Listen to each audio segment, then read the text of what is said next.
Good morning વિદ્યાર્થી મિત્રો. Anglo Urdu high school ધોરણ 9 વિષય વિજ્ઞાન પ્રકરણ 15 અન્ન સ્ત્રોતમાં સુધારણા. હું પ્રેક્ષા પટેલ તમારું સ્વાગત કરું છું. હવે આપણે ચેપ્ટર જોતા હતા, તેમાં હવે ટોપિક છે પાક સુરક્ષાનું પ્રબંધન. તો ખેતરોમાં પાકને નીંદણ, કીટકો, જંતુ અને રોગોથી નુકસાન થતું હોય છે. આપણને ખબર છે ખેતી કરતા હોય તો એમાં ઘણા બધા કીટકો, જંતુઓ પણ પડતા હોય. જો યોગ્ય સમયે નીંદણ તથા જંતુઓનું નિયંત્રણ ન કરવામાં આવે તો પાકને નુકસાન થાય છે. તો યોગ્ય સમયે નીંદણ કરવામાં ન આવે અને પાકને જંતુઓ સામે રક્ષણ માટે દવાઓ છંટકાવ કરવામાં ન આવે તો ઘણું બધું નુકસાન થાય છે. નીંદણ ખેતી ઉપયોગી ભૂમિમાં અનાવશ્યક વનસ્પતિઓ છે. ઉદાહરણ તરીકે ગાદરિયો એટલે કે ઝેન્થિયમ અને ગાજર ઘાસ. તમને એક્ઝામમાં પૂછે કે ખેતરમાં નીંદણ તરીકે કઈ કઈ વનસ્પતિઓ હોય છે, તો ગાદરિયો અને ગાજર ઘાસ એ તમને એક્ઝામમાં 2 વાક્યમાં પૂછી શકાય. હવે આપણે બીજું જોવા જઈએ તો નીંદણ એ પોષક તત્વ ઘણા બધા સ્થાન ઉપર તથા પ્રકાશ માટે સ્પર્ધા કરે છે કે નીંદણ પોષક તત્વ પણ મેળવે છે, જેનાથી પાકની વૃદ્ધિ ઓછી થઈ શકે છે. એટલા માટે સારી ઉપજ માટે પ્રારંભિક અવસ્થામાં નીંદણના ખેતરોમાંથી કાઢી નાખવામાં આવે છે કે જ્યારે પણ પાક રોપવામાં આવે ત્યારે જ એમાંથી નીંદણ જે હોય તે બધું કાઢી નાખવામાં આવે, તે વનસ્પતિ નુકસાન થાય નહીં. સામાન્ય રીતે કીટક જંતુઓ 3 પ્રકારે વનસ્પતિઓ પર આક્રમણ કરે છે. પહેલું તો મૂળ, પ્રકાંડ અને પર્ણોને કોતરી નાખે છે. આપણને ખબર છે કે ઘણા બધી વસ્તુ આપણી આજુબાજુ બી વનસ્પતિઓ હોય તો કીટકો પડે તો એને કોતરી નાખે છે એના પર્ણો.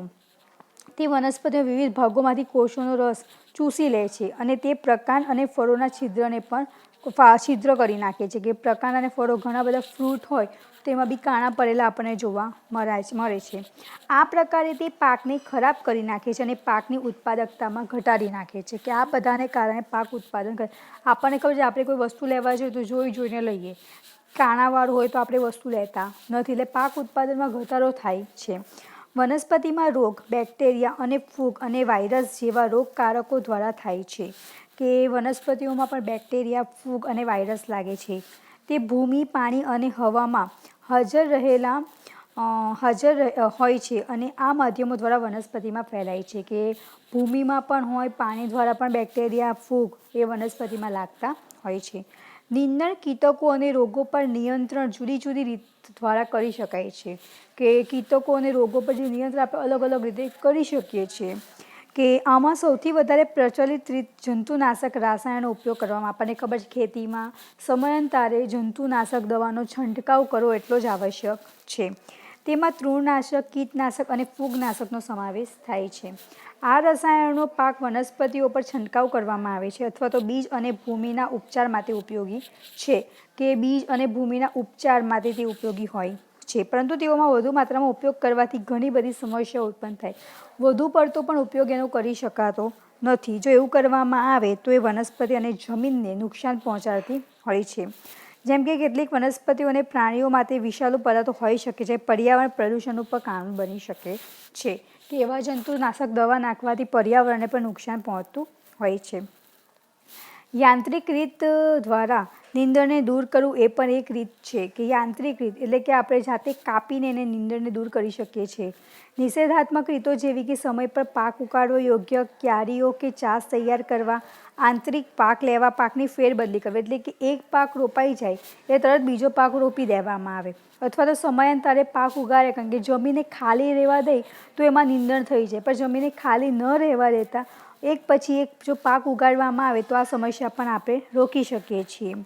નીંદણને નિયંત્રિત કરવામાં મદદરૂપ થાય છે. જંતુઓ પર નિયંત્રિત મેળવવા માટે પ્રતિરોધકતાની ક્ષમતા ધરાવતી જાતોનો ઉપયોગ અને ઉનાળામાં હળ ચલાવીને કે હળથી ખેતી કેટલીક નિષેધાત્મક પદ્ધતિનો ઉપયોગ કરી શકાય છે. કે જંતુઓને દૂર કરવા માટે કે નિષેધાત્મક વનસ્પતિઓ હોય તે ઉગાડવી જોઈએ. આ પદ્ધતિઓમાં નીંદણ અને જંતુઓનો નાશ કરવા માટે ઉનાળાની ઋતુમાં ઊંડાઈ સુધી હળ ચલાવવા. ઉનાળો છે, ગરમીની ઋતુ હોય તો ઊંડે સુધી જમીનમાં હળ ચલાવી દે એટલે કે જે જીવાણુ, જંતુનાશક હોય તે બધું નાશ પામે છે. હવે છે છેલ્લો ટોપિક કે અનાજનો સંગ્રહ. કે અનાજનો સંગ્રહ શું છે? તો ખેત ઉત્પાદન એ કૃષિ ઉત્પાદનને વધુ નુકસાન થઈ શકે છે. આ નુકસાનમાં જૈવિક કારકો, કીટકો, ખોતરીને ખાનાર ઉંદર, ફૂગ, ઈતરડી અને બેક્ટેરિયા તેમજ અજૈવિક ઘટકો જેવા કે તાપમાન અને ભેજનું અયોગ્ય પ્રમાણને કારણે સંગ્રહ સ્થાને નુકસાન થાય છે. આપણને ખબર છે કે કોઈ જગ્યાએ અનાજ સંગ્રહ કરવામાં આવ્યું હોય અને ચોમાસાની ઋતુ વધી પડતી ગરમી પડી હોય તો એના કારણે પાકને નુકસાન થતું હોય છે, જે સંગ્રહ કરવામાં આવ્યું હોય તે. અથવા તો ઉંદરો, બેક્ટેરિયા જો હોય, આપણને ખબર છે આપણા ઘરમાં પણ આપણે અનાજનો સંગ્રહ કર્યો હોય, જો કોઈ પણ કીટનાશક વસ્તુ પડી હોય તો આપણું આખું અનાજ બગડી જાય છે. તો એનો સંગ્રહ કેવી રીતે કરવો જોઈએ? આ પરિબળોને કારણે ગુણવત્તામાં ઘટાડો, વજનમાં ઘટાડો, નબળી અંકુરણ ક્ષમતા, નીપજનો રંગ દૂર થવો, જેને કારણે બજાર કિંમત ઘટી જાય છે. કે ખેડૂતો જમીનનું જે અનાજ ઉગ્યું હોય એને એક જગ્યાએ પહેલાં તો એકત્રિત ત્યારબાદ બજારમાં વેચવા જશે, પણ જો એ સંગ્રહ સ્થાન જ વ્યવસ્થિત થયું નહીં હોય તો એની બજાર કિંમત જેટલી જોઈએ તેટલી મળતી નથી. આ પરિબળ પર નિયંત્રણ મેળવવા માટે યોગ્ય ઉપચાર અને સંગ્રહનું પ્રબંધન કરવું જોઈએ. નિરોધક અને નિયંત્રણ પદ્ધતિનો ઉપયોગ સંગ્રહ કરતાં પહેલાં કરાય છે. આ પદ્ધતિઓમાં સંગ્રહ કરતાં પહેલાં ઉત્પાદનની નિયંત્રિત સફાઈ કરીને સારી રીતે સૂકવવામાં આવે છે, કે સૂર્યપ્રકાશની હાજરીમાં જે અનાજ હોય તેને સારી રીતે સૂકવવામાં આવે છે.